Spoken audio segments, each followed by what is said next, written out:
everyone. We're going to talk about two events that are moving global economic estimates and markets. The first one is the COVID-19 vaccine announced by PFIZER with more than 90% of effectiveness. The other one is the US elections. Let's start with the vaccine. The vaccine does certainly put a limit on the negative downside that many of us were analyzing for the global economy. Why? Because it reduces the risk of new lockdowns, it reduces the impact on the services sector, and it basically puts a brake on the most negative outlook that could come up from an acceleration of the spread of the disease and new lockdowns, etc. So the worst scenario is at least mitigated. Okay. The second point is about the medium-term outlook. The medium-term outlook is not changed. Why? Because the global consensus, analysts, investment banks, international bodies, everybody already had in their estimates the end of the pandemic in 2021 and 2022. So either because there was going to be one or numerous vaccines, the estimates for global growth, jobs and productivity growth that we had seen in the last couple of months already had discounted a vaccine. This is essential because we have to be prudent at least about expecting massive improvements in growth and job creation. Second, the US elections.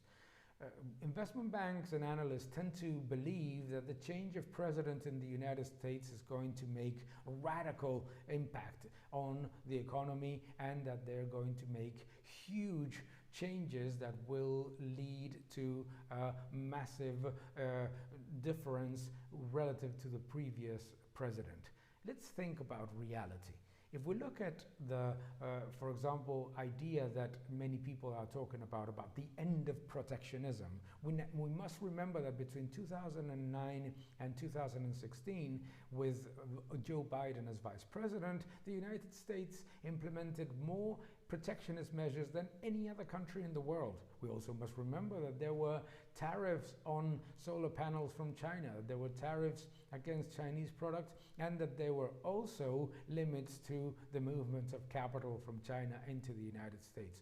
All of those things happened with a democratic tenure. However, we also have to talk about the perception from some people that there's going to be a massive boom in renewables, because this has already happened. It's already happening, and there's not going to be a new Green Deal. The reality of a split government with a very tiny majority in the House and with no majority in the Senate, a divided government, also proves that it's going to be very difficult to pass the legislation that implements the radical tax increases, because that would basically put at risk the stimulus package, and the new Green Deal, because it's not about the federal government, it is more about the states. And those two things added to the idea that the government is going to completely change its policies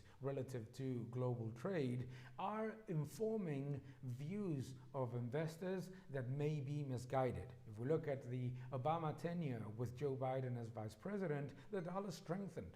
Renewables did very little.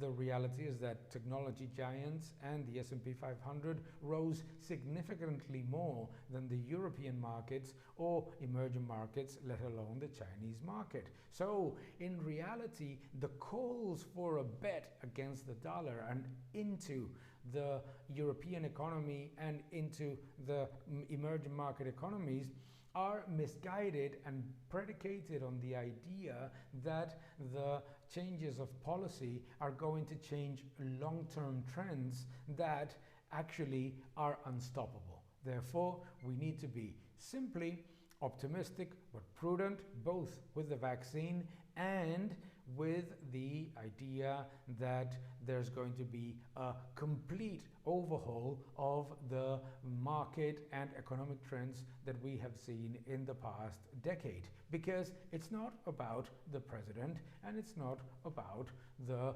political landscape. It is about technology, demographics, and debt. And none of those are going to change. Thank you so much.